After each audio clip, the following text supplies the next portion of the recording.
నిర్జయ గారు ఏమన్నా అడగాలనుకుంటే అడిగేయండి, పర్లేదు. సిగ్గేస్తుంది. సార్ పోనీ మీరైనా అడగండి.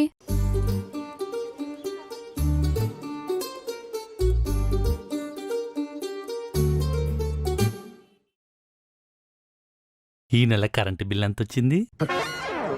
600. అడగండి, మీ కొలాయి వాటర్ వస్తుందా, మీ వీచ్ ఎవరు కొబ్బరి బొండాల షాప్ ఉందా అని. వాళ్ళు సిగ్గుపడుతున్నారులే ప్రసాద్. సార్ మీ వైఫ్ని చూస్తే భలే హ్యాపీ అనిపిస్తుంది సార్. మీ ప్రాబ్లం సాల్వ్ చేసింది. ఈ ఆలోచన మీకు ఎందుకు రాలేదని సిగ్గుపడండి. ఆవిడని వదిలించుకుందాం అనుకున్నాను కానీ ఓ దారి చూపిద్దాం అనుకోలేదు సార్. ఈ విషయంలో మా ఆవిడ 2 మార్కులు ఎక్కువ కొట్టేసింది. మీరు మా ముందు మాట్లాడుకోవడానికి ఇబ్బంది అయితే పర్సనల్గా మాట్లాడుకోవచ్చు, మేము వెయిట్ చేస్తాం. నాకు ఓకే. నాకు ఓకే. అయితే మాకు మాకు కూడా డబ్బులు డబ్బులు ఓకే.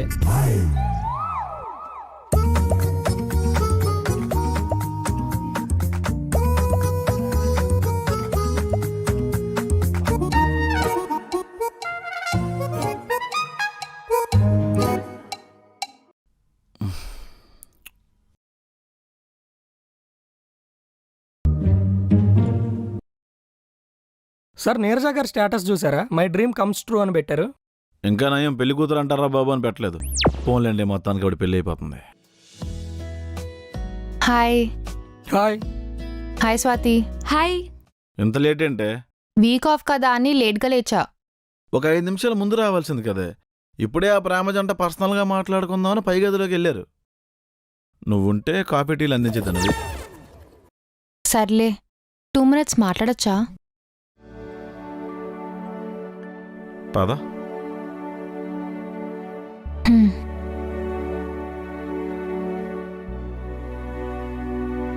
ఏం డిసిజన్ తీసుకోవాలో అర్థం కావట్లేదు ప్రసాద్. తనకు ఆల్రెడీ పెళ్ళైందనే విషయం తీసుకోలేకపోతున్నాను. అతను చెడ్డోడా? పోనీ నిన్ను ప్రేమగా చూసుకోవట్లేదా? తను నన్ను చాలా బాగా చూసుకుంటాడు. సో అతనికి ఆల్రెడీ పెళ్ళి అయిపోయిందన్న ఒక్క విషయం తప్ప విడిపోవడానికి నీ దగ్గర ఏ రీజన్ లేదు.